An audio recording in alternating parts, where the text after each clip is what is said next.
All right, guys, we got another Ask Whitetail Instinct segment. Thank you to all of you who have been sending in your questions. We love answering them and helping you guys out because we know you have specific questions that we don't always get to cover in all our other videos. So we really enjoy you guys sending all those questions in. So remember in the comments below, any questions come up from what we've talked about or anything that you've watched our videos or any other video and wondered, hey, I wonder what they do like this or wonder what happens when this happens, put them in the comments below. Message us on social media and we'll put those questions on here. And we have quite a few. So if you had put your question in and it doesn't show up for a little while, we're getting to it. We have quite a few questions to answer. We'll try to get to every single one. We want to answer all of your guys' questions in detail on the Ask Whitetail Instinct videos. So just have a little patience. We'll hopefully get to all of them. And if for some reason it goes for a few videos and you don't see it, just send it in again because we might have missed it.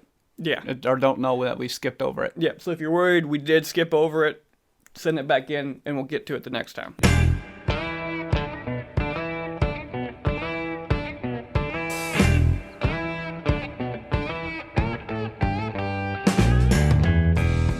So we'll start it off here. Irish Sadler wants to know, how often do you use your milkweed? So at what point do you begin to drop it? At the truck, at a transition line? When do we send those, or when do we start dropping that milkweed?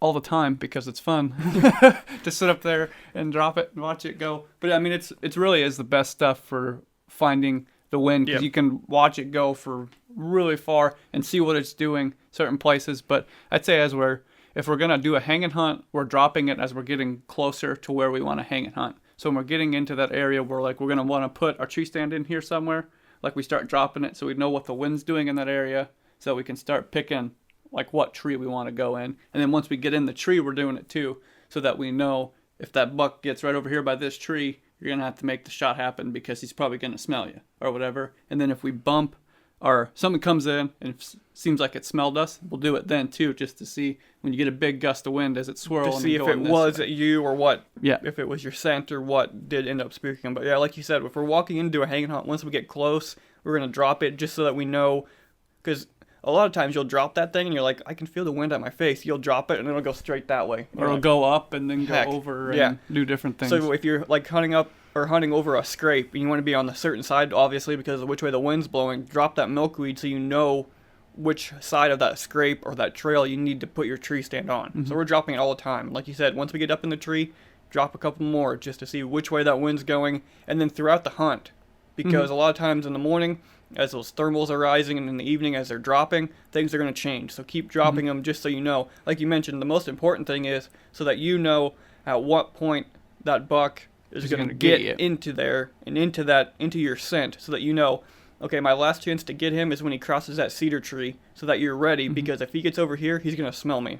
So at least you know at what point you need to make something happen. Is why we drop them quite a bit when we're up there. But like you said, it's fun to just drop them and let them go. And like we'll have does come in and they'll walk by and not smell you, but it's still fun to just drop the milkweed just to see what the wind was doing and why she didn't smell you, because maybe the wind, you think the wind should be blowing right at her, you're like, she didn't even know we were here, or you drop it and it was, and you're like, she must not have cared. There's sometimes like you have does and like they had to have gone through it, but you can drop it and just kind of see that maybe it was just over the top of them and stuff. So I mean, it's just kind of cool to see that and see like how important the wind is.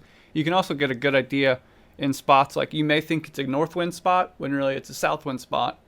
You know, by being in there on a north wind and dropping it and seeing how it swirls. So you can get a better idea of how to hunt spots too by doing that throughout your hunt. So I guess the main thing there is whenever you feel like it. Yeah, when those milkweeds start drying up and you can get those pods, fill your pockets full of them and just drop it all the time. Yep. Just as you're going, whenever you feel like dropping one, you walk it in, drop it, see what it's doing. You can always learn a lot just from watching that thing float through the air. So good question there from Irish Sadler. And we'll go to Mike Feaster's question. With all the mobile hunting and bed hunting hype lately, have you noticed more pressure on public lands in the more overlooked or remote areas? So with all the, the hunting public's huge right now. With the B-style tactics, Dan Infalt's huge. More people are going to that on public land.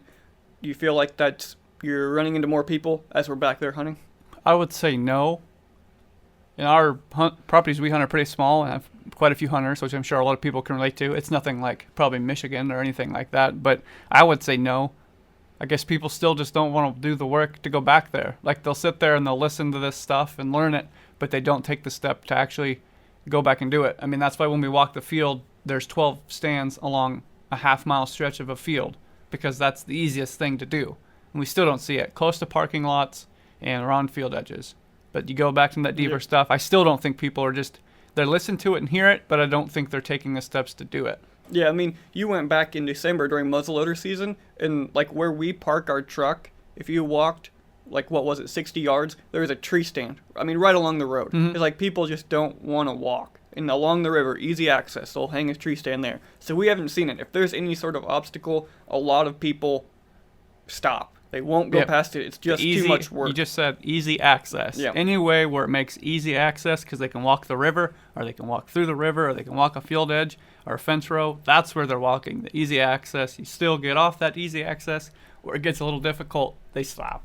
So I guess we haven't seen it anyways. I don't know what people in Iowa and people or Michigan or Kansas have been seeing as far as other people hunting like that on public land. You know, the ones watching this, you're probably wanting to start this style or doing this style, but there's only still a select few that are still willing to do it once we get out there. And I had mentioned something to Chance when I commented back on the YouTube comments a couple of days ago, how it might be better if more people are doing hang and hunts.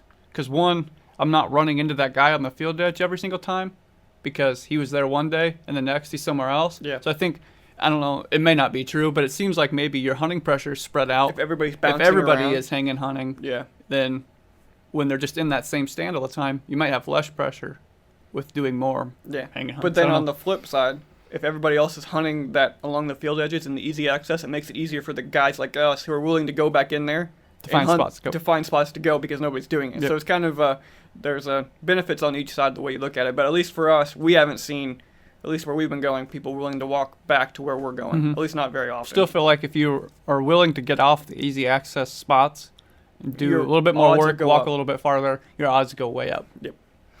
And the next question, William Holloway, what do you do when you're hunting in your stand and another hunter walks right by you? We always try to be as nice as we can. It's sometimes hard to do because most of the time they're not too nice back to you. I know Dad had a run-in with a dude on the piece of public land that we hunt, and he hung his stand like 15 yards from where we had this permanent set there on the river. It'd been up since August 15th.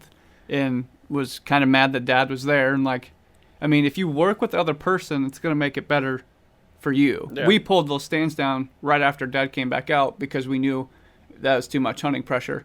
Like they weren't going to do good anyway. But like, and why they want to hang right next to somebody else. It's a magnet though. It happened our very first year. We put a tree stand up. Some guy comes in 30 yards away. If you hang a tree stand somewhere, someone's going to find it, and when they do, they're going to hang right next to it. We had a guy do it, not this year, but the year before.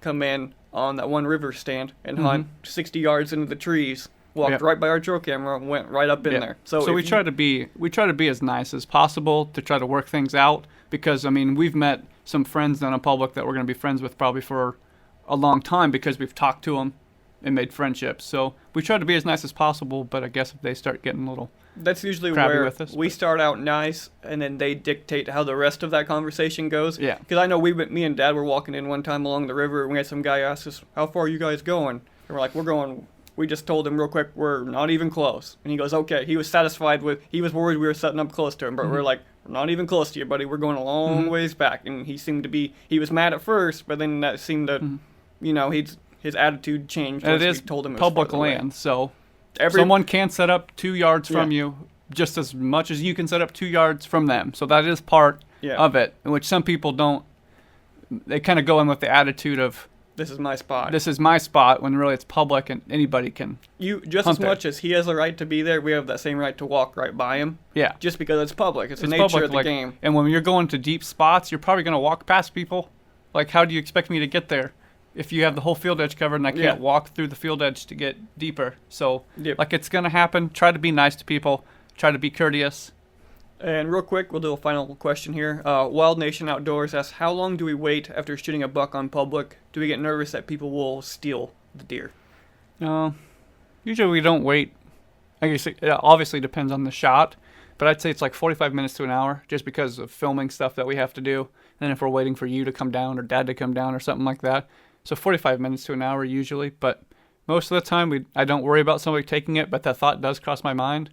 if it would run towards where I know there's a lot of people, I might probably walk over there or loop around and be like, hey, I shot a buck in here, so that they know that I know that they were there and different stuff like that. Yeah. Usually not too big of a concern for me, especially during bow season. Rifle season might be a different story, but not too big of a concern. The other thing that we usually do after we shoot one, unless we see it go down, we'll give it time. We usually walk back to the truck, shed some layers, get all the gutting equipment, regroup, wait for someone to come down if someone's driving down, and then go back in. So if you are really concerned about it, take a hot lap around, get license plates numbers and truck descriptions if you're concerned. We've got the benefit of video for most of our shots, so if someone does claim that was theirs, we can prove that it's ours just because we have the video, so we get the benefit of that. And it's going to be hard for someone to drag a deer out like by themselves pretty quick without you seeing them dragging it or hearing them, or be able to follow that blood trail out to where the truck was parked.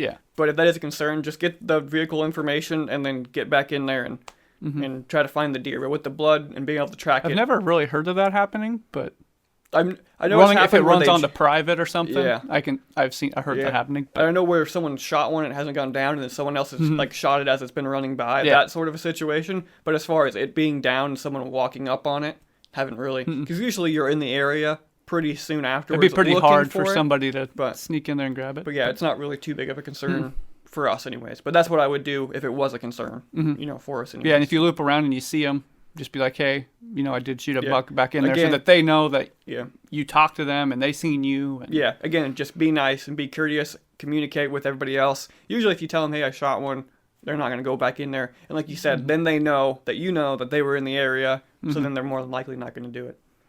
So that'll wrap it up for another Ask Whitetail Instinct. Like we said, keep sending in the questions. We love being able to answer your guys' specific questions that you guys have.